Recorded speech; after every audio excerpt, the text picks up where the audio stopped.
قد سعود كيلينك وحبرشة كبربارين تومدلا كومدي ومدك مانتا جيجن هنا ودريت كلاجو ودا الصعود ديجانا دا الصومالي دا أي سوي نقصي كبع يا أبوريست وحبرشة يدنا تاريخ بدن يمراحل كل الدوانة كسومرين أبورك وحبرشة يسدو كل دسار لدت كبع وحبرشة وهنانكو دسريو لا أبوري لها تروى دوكسيغا هوسد حي جعمة ديرو كيلا مقالة هرجيسة عاصمة دا الصومالي لا دوكسيغا وكمدا دوكسيد وقفع وين مقالة هرجيسة أي وحا وكمدي دوكسيد أي وسارة وحبرشة دي الصينيس كدوانة يكبد لسه كوسا مسي معموله دوكسيغا سيدنا ay dhawaan wasaaradda waxbarashada iyo sayniska Soomaaliland wax ka bedelid iyo sidoo kale magacaabid ay ku sameysay maamulayaasha dugsiyada dalka Faah Axmed Cabdilaahi waa maamulaha cusub ee dugsiga Gacma dheere wasaaradda waxbarashada iyo sayniska Soomaaliland soo magacaawday haddaba mar oo telefishinka caalamiga ee Karsan TV uu booqday dugsigaasi iyo sidoo kale ardayda wax ka barata dugsigani ayaa waxaanu daabuurka dugsigani kula kulanay gudoomiyaha wasaaradda waxbarashada ee gobolka Muujiyey iyo maamulaha dugsigaasi iyagoo ay goobtan munaasabad ay ugu tartan ugu furayeen fasalada dugsigaasi ugu sareeyay graded ama fasalka 8 madashana ay ku kulmeen mas'uuliyiinta wasaaradda waxbarashada ardayda dugsigan wax ka barata waalidiin macallimiin iyo sidoo kale xubno kamid ardayda dugsigan hore uga aflaxay ee munaasabada ardayda dhiirigelin ugu salaysneed iyadoona halkaasi ardayda looga jeediyay hadallo ku salaysan waano iyo sidoo kale dhiirigelinba ugu horreeyna waxaa halkaasi hadallo ka jeediyay maamulaha dugsigan Faah Axmed Cabdilaahi iyo sidoo kale ku xigeenkiisa iyo xubno ku hadlayay afka waalidiinta iyo kormeerka dugsigani maamulahan wax fara badan oo dugsigu u qabay baahi maxay ahayd loo baahayay markii la soo magacaabay waxa kale oo aanu sameynay in aan hawl gelino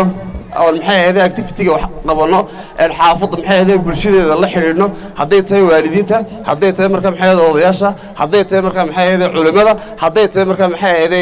xildhibaanada iyo madax sharafteeda kale waxaan aad ugu mahadnaqayaa sidii quruxda badneed ee ila shaqeeyeen dhamaantood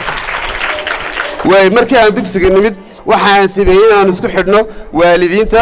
maamulka dugsiga iyo macallimiinta taas oo ay markaa maxay ahayd ka baxaso dhamaanba wixii arday ahaa ee ama sigsaagi lahaa ama meel kale fadhiisan lahaa macallinka iyo ardaygu waa inay yeeshaan xidhiidh wanaagsan oo saaxiibtinimo ay ka wada shaqeeyaan waxbarashada sidaas ayaa lagu gaari karaa guul midho dhal ah waxaan aad ugu faraxsanahay dugsigii aan daasadaha ku bilaabay in ubadkaygu ay dhigtaan waa hawl aan idin leeyahay ku sii dhiirada oo ha ka daahina weeyaan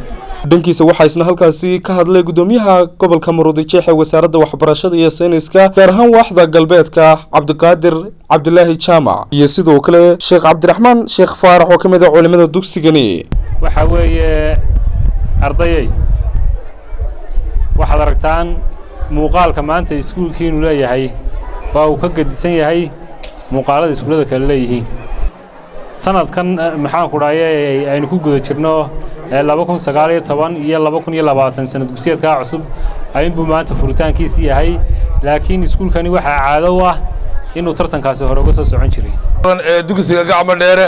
ee hoose dhexe ah waxaan ambaliyeynayaa maamulka dugsiga maamulaha cusub Fadxi iyo macallimiintiisa oo muujiyay dadaal fara badan runtii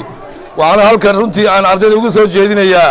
dadaal inay sameeyaan si ay u noqdaan labada madaxdii berrita ay u noqdaan aqoonta iyo cilmiguna sida aan wada ognahay dhamaanteen diiniyan iyo maadiba waxa layna faray inaynu u dadaalo buri waa Soomaali Cabdi Axmed Karinle Karsan TV Hargeysa